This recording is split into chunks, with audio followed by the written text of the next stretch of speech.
इस वीडियो में हम बात करेंगे विद्युत क्षेत्र में विद्युत द्विध्रुव के घूर्णन में किया गया कार्य। यानी कि हम विद्युत क्षेत्र में कोई एक द्विध्रुव रखेंगे और फिर उसको घुमाने में अपने को कितना कार्य करना पड़ेगा, उस कार्य का हम मान निकालना चाहते हैं। ठीक है, तो सबसे पहले हम चित्र की बात करें तो चित्र में हमने इस तरीके से दिखाया हुआ है कि हमारे पास में एक समान विद्युत क्षेत्र है और हमारे पास में कोई एक ये द्विध्रुव है, ठीक है, जो θ1 कोण पर रखा हुआ है। इसको घुमा करके θ2 कोण तक लेके जाते हैं, तो इसको घुमाने में अपने को कितना कार्य करना पड़ेगा, इस कार्य का मान हम निकालना चाहते हैं। ये चित्र में हमें इस तरीके से बनाया हुआ है। तो इसको देखो किस तरीके से लिखेंगे अपन। यदि कोई विद्युत द्विध्रुव समरूप विद्युत क्षेत्र की दिशा से θ कोण के विक्षेप की स्थिति में रखा गया है, तो उस पर लगने वाले बलयुग्म आघूर्ण का मान देखो। बलाघूर्ण क्या होता है, हमने ये बलाघूर्ण का मान फर्स्ट चैप्टर में लास्ट टॉपिक में निकाला था। टाउ बराबर निकाला था पीई साइन थीटा। इस स्थिति में डी थीटा कोणीय विस्थापन देने में किया गया कार्य देखो। डी डब्ल्यू बराबर होता है क्या, टाउ डी थीटा। जैसे W is equal to F D X होता है, ऐसे ही बलाघूर्ण जब अपन काम में लेते हैं, यानी कि घूर्णन गति में कार्य का मान टाउ डी थीटा के बराबर होता है। ठीक है, तो इस तरीके से डी डब्ल्यू का मान हो गया कितना, टाउ डी थीटा। अब द्विध्रुव को θ1 कोण से θ2 कोण तक घुमाने में किया गया कार्य निकालें, तो W का मान θ1 टू θ2 DW का मान कितना आएगा, टाउ डी थीटा। ये ऊपर से लिखेंगे, देखो टाउ का मान पीई साइन थीटा, फर्स्ट में अपन ने लिखा था। यहां से पीई को बाहर ले लेंगे, साइन थीटा का अपने को क्या करना है, इंटीग्रेशन करना है। तो साइन का इंटीग्रेशन क्या होता है भाई, साइन का इंटीग्रेशन होता है माइनस का cos theta upper limit minus lower limit. तो माइनस का कोस θ2 प्लस कोस θ1। तो इसको इस तरीके से अरेंज करके लिख देंगे, W बराबर पीई कोस θ1 माइनस कोस θ2। ठीक है, अब हम इसमें कुछ कंडीशन लगाएं कि यदि हमारे पास θ1 का मान 0 डिग्री हो और θ2 का मान क्या हो, थीटा हो। θ1 का मान 0 डिग्री मतलब कि द्विध्रुव ऐसे विद्युत क्षेत्र की दिशा में रखा हुआ है। ठीक है, तो यहाँ कोस θ1 की जगह 0 रखेंगे और ये θ2 की जगह क्या रखेंगे, तो इस तरीके से यदि θ1 0 डिग्री हो और θ2 का मान θ के बराबर हो, तो W का मान आएगा PE1 माइनस कोस थीटा। ठीक है, इसी तरीके से यदि θ1 0 डिग्री ले और θ2 90 डिग्री लें, तब हम θ1 की जगह तो 0 रखेंगे और θ2 की जगह कितना रखेंगे, 90 रखेंगे। तो इस तरीके से कोस 90 की वैल्यू हो जाएगी 0 और हमारे पास में W का मान आएगा PE के बराबर। इसी के बाद थर्ड कंडीशन है हमारे पास में, यदि θ1 कितना हो, 0 डिग्री हो और θ2 कितना हो, 180 डिग्री हो। तो देखो यहाँ पे कोस 180 और कोस 0, θ1 की जगह 0 और θ2 की जगह 180 और कोस 180 का मान होता है -1। तो θ1 का मान 0 डिग्री और θ2 का मान 180 डिग्री रखेंगे। हमें पता है कोस 180 का मान कितना होता है, -1 होता है, माइनस माइनस हो गया प्लस। तो यहाँ से PE1 -1 माइनस माइनस हो गया प्लस, और ये W बराबर कितना हो गया, 2PE के। ठीक है, तो इस तरीके से हमारे पास में ये तीसरी कंडीशन में W का मान आ गया। अब हमें निकालना है विद्युत द्विध्रुव की स्थितिज ऊर्जा। विद्युत द्विध्रुव की स्थितिज ऊर्जा किस तरीके से निकालेंगे, देखो नेक्स्ट टॉपिक है इसी में अपना, विद्युत द्विध्रुव की स्थितिज ऊर्जा। बाह्य क्षेत्र में किसी विद्युत द्विध्रुव की स्थितिज ऊर्जा। ठीक है, अब विद्युत द्विध्रुव की स्थितिज ऊर्जा क्या होती है, देखो विद्युत क्षेत्र में किसी विद्युत द्विध्रुव की स्थितिज ऊर्जा उस कार्य के तुल्य होती है जो द्विध्रुव को अनंत से इस क्षेत्र में लाने में किया जाता है।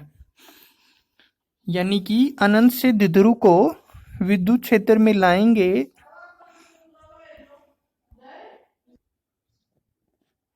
देखो, सबसे पहले बात करें चित्र की, तो चित्र में हमने एक समान विद्युत क्षेत्र दिखाया हुआ है और ये हमारे पास में क्या है, विद्युत द्विध्रुव है। ठीक है, और दोनों आवेशों के बीच की दूरी कितनी है, इसमें 2a है। और हम क्या करेंगे, इसको अनंत से और विद्युत क्षेत्र में यहाँ तक लेके आएंगे, तो इसमें अपने को कार्य करना पड़ेगा और वो कार्य ही क्या है, इस विद्युत द्विध्रुव की स्थितिज ऊर्जा है। ठीक है, तो देखो चित्रानुसार जब विद्युत द्विध्रुव को अनंत से विद्युत क्षेत्र में लाया जाता है तो प्लस क्यू आवेश पर बाहरी स्रोत और माइनस क्यू आवेश पर विद्युत क्षेत्र कार्य करता है और माइनस क्यू आवेश को 2a दूरी अधिक तय करनी पड़ती है।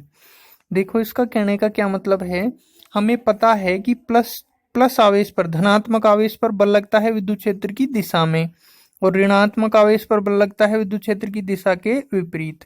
तो हम इस द्विध्रुव को इस तरीके से लेके आ रहे हैं, तो कहने का मतलब धनावेश पर बल लग रहा है इधर और द्विध्रुव को लेके आ रहे हैं इधर, तो अपने को बाह्य स्रोत द्वारा कार्य करना पड़ेगा इस धनावेश पर, लेकिन ऋणावेश तो इधर ही चल रहा है। यानी कि ऋणावेश पर बल जो है विद्युत क्षेत्र की दिशा में लगता है और हम इस ऋणावेश को किधर लेके जाना चाह रहे हैं, इसी दिशा में लेके जाना चाह रहे हैं, तो ये तो अपने आप ही चला जाएगा। कहने का मतलब विद्युत क्षेत्र इसके ऊपर कार्य करेगा, इसके ऊपर बाह्य स्रोत यानी कि अपने को कार्य करना पड़ेगा।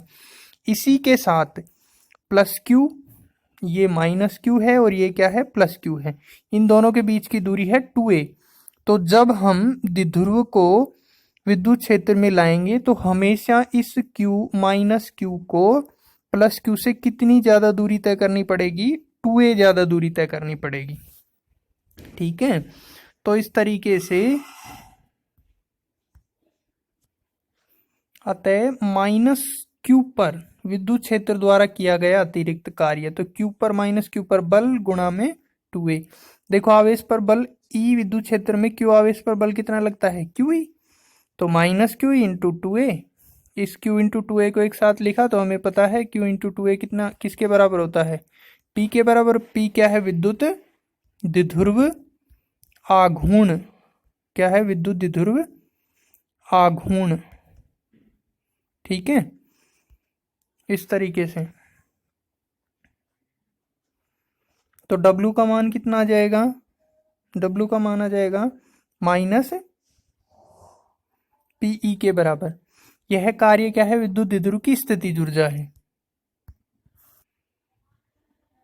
तो इसका मतलब अगर विद्युत द्विध्रुव विद्युत क्षेत्र की दिशा के समांतर रखा हो, दिशा में रखा हो, तो स्थितिज ऊर्जा कितनी हो जाएगी, माइनस PE।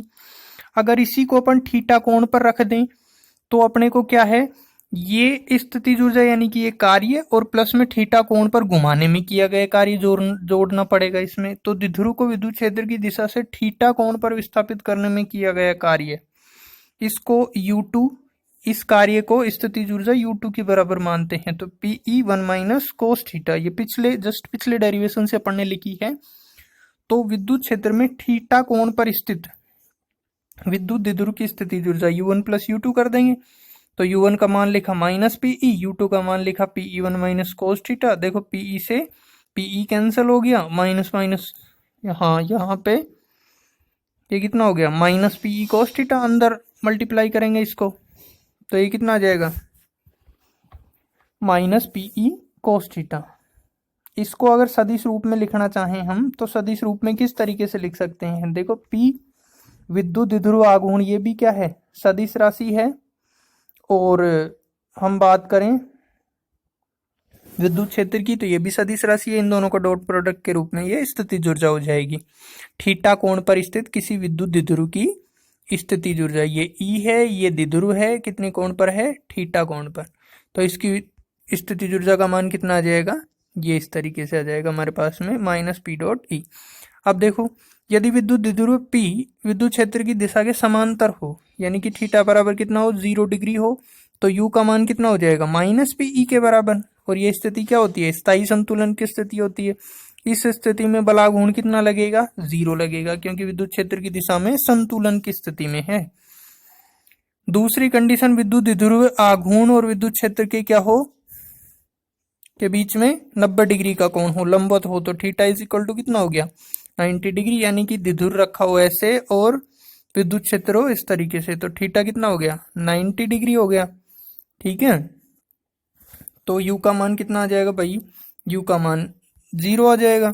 इसी तरीके से हमारे पास यदि P और E क्या हो, प्रति समांतर हो, यानी कि विद्युत क्षेत्र की डायरेक्शन ये हो और ये किसकी डायरेक्शन हो, P की डायरेक्शन हो। ठीक है, तो इस